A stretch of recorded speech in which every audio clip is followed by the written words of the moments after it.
आज स्टार्ट करेंगे chapter circle.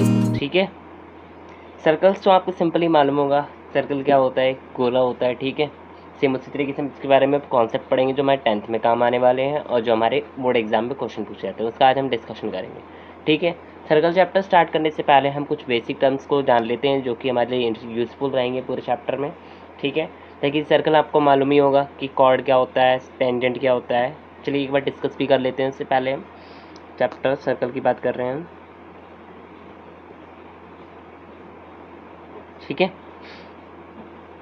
तो सबसे पहले हम सर्कल का हमें मालूम है कि सर्कल क्या है, एक लोकस है पॉइंट्स का जो कि किसी एक पॉइंट से क्या है फिक्स डिस्टेंस पे। ठीक है, ये हमारा सपोज करो सेंटर है ओ। ठीक है, इसका कोई डिस्टेंस, एक पॉइंट है फिक्स पॉइंट, उससे कोई लोकस ऑफ द पॉइंट्स, जो पॉइंट्स के लोकस हैं, ठीक है, वो फिक्स डिस्टेंस पे होते हैं। ठीक है, तो ये क्या है, हमारा एक रेडियस है सेंटर से बाउंड्री की। सर्कल की बाउंड्री जो होती है उसको हम कहते हैं क्या, रेडियस। ये तो आपको मालूम ही होगा। ठीक है, और जो कॉर्ड होती है वो क्या होती है, किसी भी एंड पॉइंट पे आपस में ड्रॉ हो, मतलब सर्कल के एक बाउंड्री से, बाउंड्री के एक पॉइंट से स्टार्ट हो, दूसरी बाउंड्री पे टच करे, उसको क्या कहते हैं, कॉर्ड कहते हैं। ये तो सिंपली आपको मालूम ही होगा। ठीक है, और लॉन्गेस्ट कॉर्ड क्या होती है, जो सेंटर से पास करे, उसको डायमीटर कहा जाता है। तो डायमीटर क्या होता है, longest chord of the circle. ठीक है, पासिंग थ्रू द सेंटर, ये भी लिख सकते हैं। तो सिंपल टर्म्स हैं ये, तो हमें ऑलरेडी मालूम ही होंगे। सेक्टर सेगमेंट भी मालूम होगा आपको। सेक्टर क्या होता है कि हमारा जब भी एक आर्क, जैसे सपोज करो ये कॉर्ड थी, इसने सपोज करो कुछ एंगल बनाया होगा थीटा। ठीक है, और थीटा से ये जो कर्विंग एरिया होता है, ये पूरा जो होता है, इसको कहते हैं क्या, सेक्टर। ये पार्ट हमारा क्या है, सेक्टर है। ठीक है, अब कैसा सेक्टर है, छोटा दिख रहा है ये, और ऊपर वाला बड़ा दिख रहा है, ये बड़ा वाला है हमारे पास। तो छोटा वाला माइनर सेक्टर और बड़ा वाला मेजर सेक्टर। ठीक है, सेक्टर की भी बात कर ली हमने। सेगमेंट क्या होता है, सेगमेंट जैसे सपोज करो ये सर्कल है, ये कॉर्ड हमने खींच दी, ये नीचे का हिस्सा जो होता है ये वाला होता है सेगमेंट। सेगमेंट तो है लेकिन छोटा दिख रहा है तो माइनर सेगमेंट। ऊपर वाला कौन सा हो जाएगा, मेजर सेगमेंट। ये हो जाएगा मेजर सेगमेंट, और नीचे वाला माइनर सेगमेंट। ठीक है, ये तो बेसिक टर्म्स हो गए। और ये हमारा ऊपर वाला ये पूरा एरिया क्या लगाएगा, माइनर सेक्टर। ठीक है, इस पे जैसे एक लाइन है वो कैसे टच कर रही है उसके ऊपर डिस्कस कर लेते हैं, जो कि हमारे सिलेबस में भी है। ठीक है, सपोज करो एक सर्कल है, सर्कल ये हो सकता है। ठीक है, ये हमारा सर्कल हो गया, इसका सेंटर हमने मान लिया ओ, ये हो गया। ठीक है, एक लाइन है जो कि एक फिक्स लाइन है जो कि पास हो रही है। अब जरूरी नहीं है वो सर्कल पर, तीन तरीके से हो सकता है, एक लाइन एक सर्कल। क्या करें, नॉन इंटरसेक्टिंग, सर्कल को टच ही नहीं कर रही है लाइन, तो इसको कहेंगे non intersecting line. Intersecting line, ठीक है, ये सर्कल को नॉन इंटरसेक्टिंग लाइन है। दूसरा केस क्या हो सकता है कि जस्ट ये क्या करे, ये काट दे दो पॉइंट्स पे। इस तरीके से इंटरसेक्टिंग लाइन जो होती है, इंटरसेक्टिंग लाइन दो तरीके से हो सकती हैं। ठीक है, एक तो दो पॉइंट्स पे टच करें, ये जो पॉइंट होते हैं ए बी, ये मेरे पास ए हो गया, दूसरा बी हो गया। ये जो लाइन होती है उसको कहते हैं क्या, सेगमेंट, सेकेंड, क्या कहते हैं, सेकेंड। ये तो हमें पढ़ रखा है कि हमारे को भी एक स्ट्रेट लाइन है जो सर्कल को टू फिक्स पॉइंट्स, मतलब टू पॉइंट्स पे क्या कर रही है, टच कर रही है।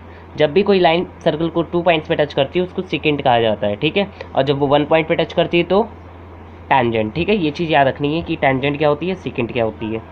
टेंजेंट क्या होता है कि केवल एक पॉइंट पे सर्कल को जस्ट टच करते हुए मूव कर जाता है। सपोज करो ये हमारे पास पॉइंट है, यहाँ से मैंने स्ट्रेट लाइन खींच दी ऐसे करके, ये जस्ट टच कर रही है सर्कल, क्या कर रही है, टच कर रही है एक पॉइंट पे। ये हमारी जैसे सपोज करो एक पॉइंट पे टच कर रही है, इसको मान लेते हैं एम, और ए भी हमारी लाइन थी, ए भी लाइन टच कर रही है सर्कल को एम पॉइंट पे। ठीक है, तो ये क्या बनाएगी, हमारे पास जो लाइन है इंटरसेक्ट कर रही है only at one point. A line which touches the circle at one point is called tangent. ठीक है, उसको कहते हैं क्या, टेंजेंट, टेंजेंट कहते हैं। और जो पॉइंट होता है जहाँ पे ये टच करती है, जैसे ये सपोज करो यहाँ पे टच करी, यहाँ पे टच करी, यहाँ पे टच करी, इसको कहते हैं हम क्या, पॉइंट ऑफ कॉन्टैक्ट। ये चीज़ याद रखनी है, इसको कहेंगे हम क्या, पॉइंट ऑफ कॉन्टैक्ट। ठीक है, सेम इसी तरीके से इसके लिए भी हम पॉइंट ऑफ कॉन्टैक्ट ही हो जाएगा। पॉइंट ऑफ कॉन्टैक्ट समझ में आ गया। उसी के ऊपर आप क्या करेंगे, थ्योरम को डिस्कस करेंगे। थ्योरम क्या होती है, थ्योरम एक तरीके से जैसे इसके ऊपर बेस पे रिजल्ट जो होते हैं वो हमें याद रखने बेसिक के लिए, जो हमें हर क्वेश्चंस में लगभग लगाने के लिए यूज़फुल हो सकती हैं। सबसे पहली थ्योरम जो है वो हमारी है कि जो टेंजेंट है वो परपेंडिकुलर है टू द सर्कल। थ्योरम हमारे पास क्या दे रखी है, टेंजेंट जो होगी वो सर्कल की क्या होगी, परपेंडिकुलर होगी। थ्योरम वन जो हमारी है सर्कल के चैप्टर की, ठीक है। क्या दे रखा है, tangent at a point, theorem दे रखी है, the tangent at a point, at any point on a circle of a circle is perpendicular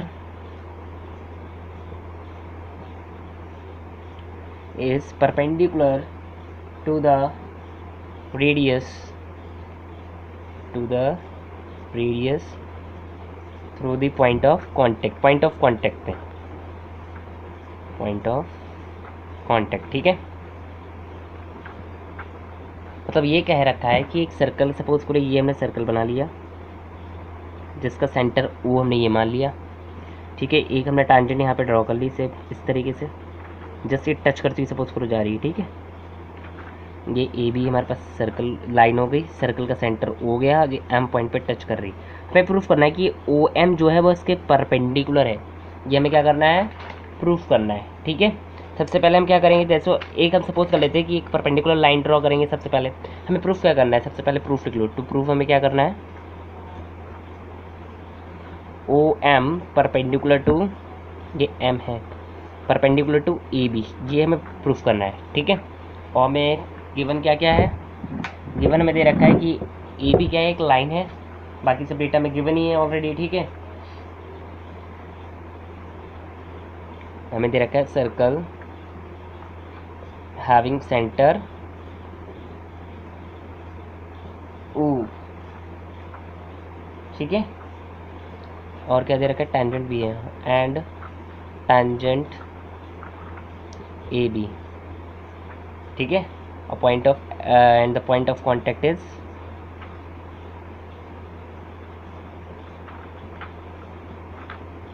M. Point of contact क्या है हमारा, एम है। हमें प्रूफ करना है कि O M perpendicular to A B है। सबसे पहले हम कंस्ट्रक्शन करेंगे। हम क्या करेंगे, सबसे पहले हम एक परपेंडिकुलर ड्रॉ कर लेंगे। क्या करेंगे, एक परपेंडिकुलर सपोज करो इमेजिनरी परपेंडिकुलर बना लेते हैं यहाँ पे, इसको हम दे देते हैं एम नेम, क्या कहते हैं, एन, ठीक है। लेट नहीं, ड्रॉ कंस्ट्रक्शन है ना, draw O N perpendicular to A B, ठीक है। ओ एन परपेंडिकुलर टू क्या करेंगे, हम ए बी ड्रॉ करेंगे। ड्रॉ करने के बाद क्या करेंगे, हमें मालूम है कि जो हमारी ये डिस्टेंस यहाँ पे टच कर रहा है, सपोज करो ये सर्कल यहाँ पे टच कर रहा है, 1 मिनट, सपोज करो ये यहाँ पे एन पॉइंट होगा, ये यहाँ पे टच कर रहा है, सपोज करो एल पॉइंट पे, किससे पॉइंट पे, सर्कल पे जो टच कर रहा है वो एल पॉइंट पे, ठीक है। तो हम ओ एन को क्या लिख सकते हैं, O L plus O N लिख सकते हैं कि एल एन, मतलब हमारे पास ओ एन इक्वल्स टू कितना आ जाएगा, O L plus L N हो जाएगा कि नहीं, ठीक है। और हम क्या कर सकते हैं, हमें मालूम है कि ओ जो हमारे पास ये है ओ एन बड़ी है किससे, ओ एल से, क्योंकि यहाँ पे एल एन भी ऐड हो रहा है, तो हमें दिख रहा है यहाँ पे here O N is greater than O L हो गया, ठीक है।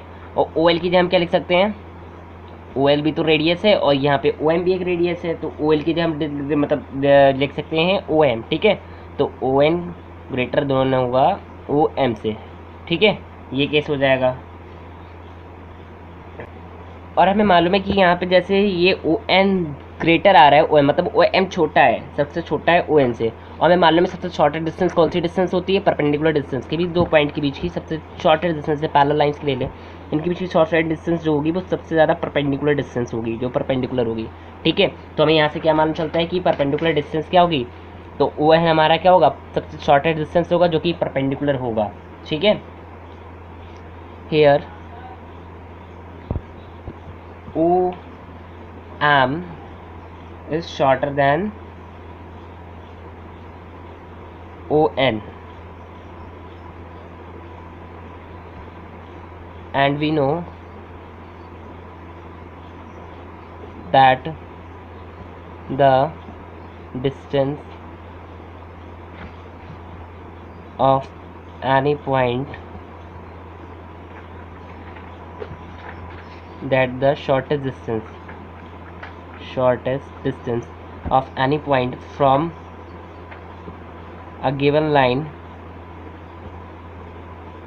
Is always perpendicular. तुम्हारी ये थ्योरम यहीं पे क्या हो जाती है, प्रूफ हो जाती है। ठीक है, आई होप आपको समझ में आया होगा। चलिए नेक्स्ट थ्योरम एक डिस्कस कर लेते हैं। सेकंड थ्योरम मतलब एक तरीके से इसकी उल्टी है। ठीक है, मतलब कन्वर्स। हमें परपेंडिकुलर गिवन है, हमें प्रूफ करना है कि वो टैंजेंट है। तो वही सिंपल है, एक तरीके से उल्टा लॉजिक लगा लेना कि हमें ये मालूम था परपेंडिकुलर होता है, सेम इसी से उल्टा स्टेप चले जाएंगे सारे।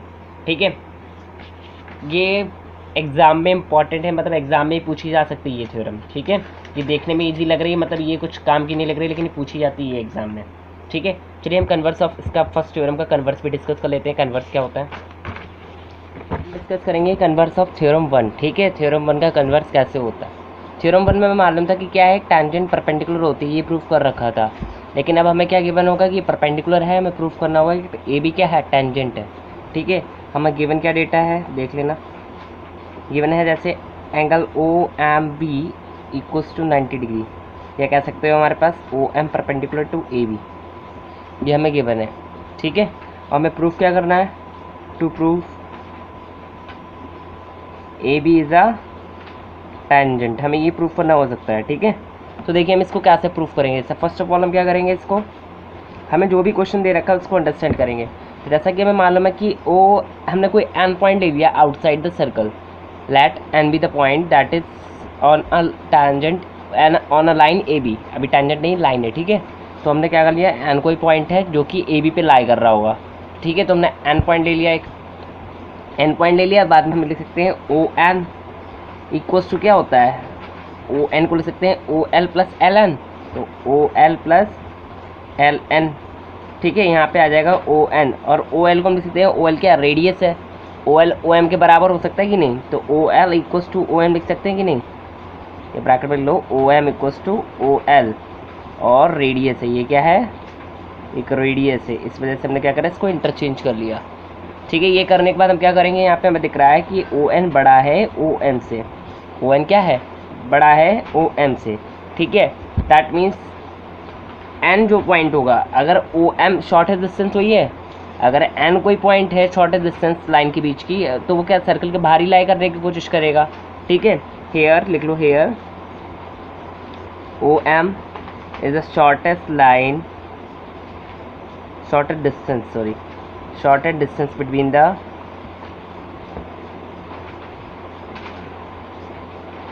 center and a line AB, and the line AB, therefore point N will lie outside the circle। ठीक है,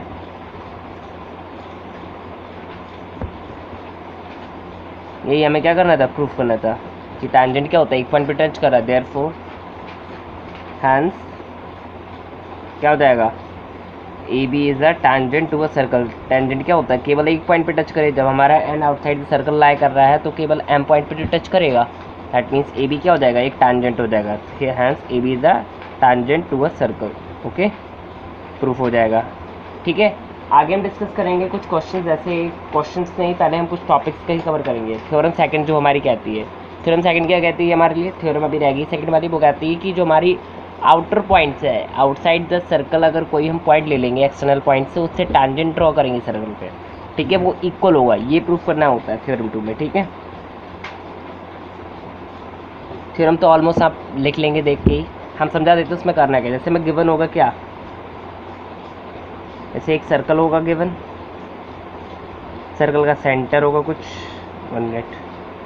ठीक है, सेंटर मान लेते हैं ओ होगा सर्कल का, एक एक्सटर्नल पॉइंट मान लेते हैं कोई भी हमारा एक्स कोई हमारा एक्सटर्नल पॉइंट है, इस पर मैं टैंजेंट ड्रॉ करा। ठीक है, एक हमारा एम पॉइंट है, एक एन पॉइंट है, 2 पॉइंट पे टच कर रहा है सर्कल को। ये प्रूफ करना है कि ये टैंजेंट्स कैसी हैं, इक्वल हैं। ज्वाइन कर लो सबसे पहले, हमें गिवन क्या होगा कि O X M and X N are tangent to the circle.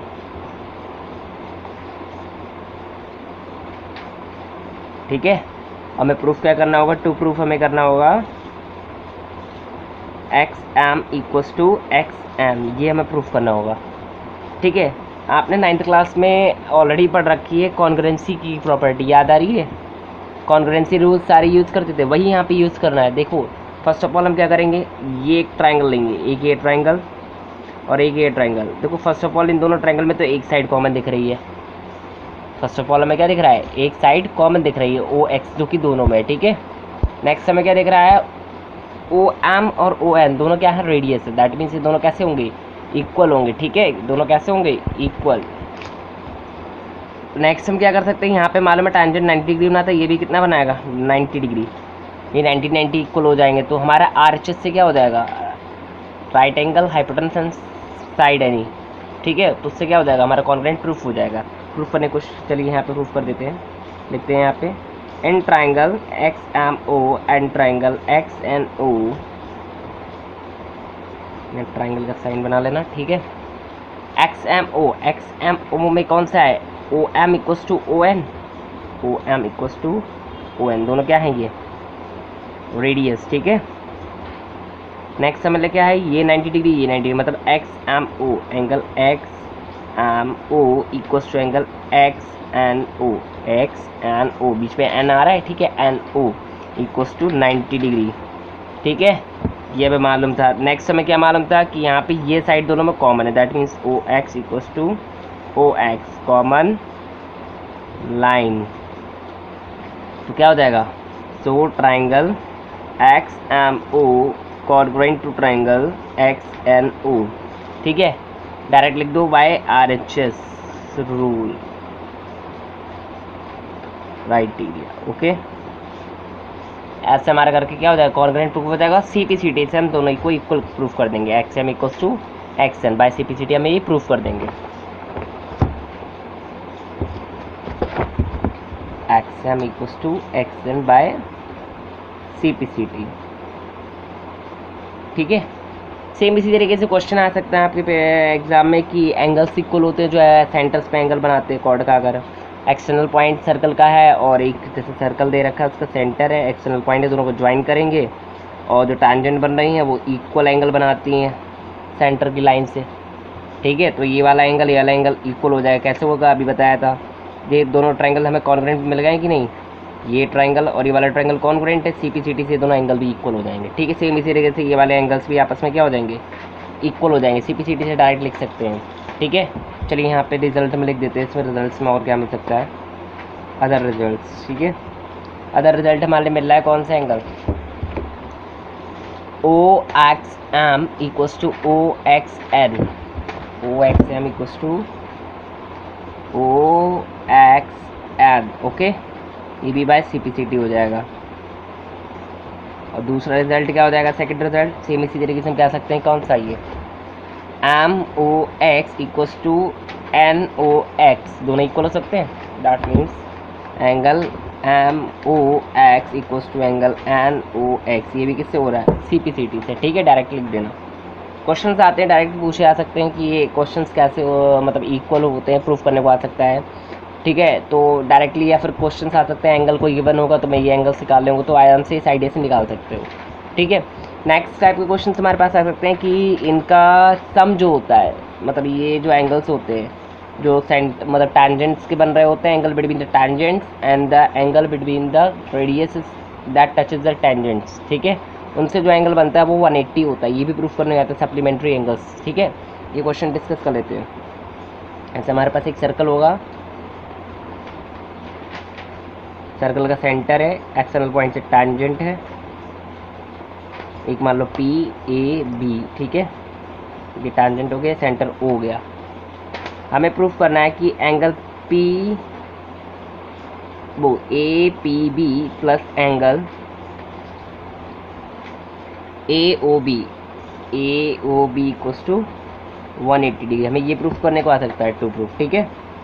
First of all हम क्या करेंगे, हमें कि जैसा मालूम है कि यहाँ पे दिख रहा है कि ओ ए पी बी, एक क्या दिख रहा है, क्वाड्रिलेटरल दिख रहा है कि नहीं, इसकी 4 साइड है, क्लोज फिगर है, तो क्वाड्रिलेटरल का फॉर्मेशन करता है। तो यहाँ पे लिखेंगे here O A P B is a quadrilateral है, ठीक है। तो यहाँ पे क्या करेंगे हम, एंगल्स का सम कितना होगा, इंटीरियर एंगल्स का सम से तक कितना होता है पूरा 360, ठीक है।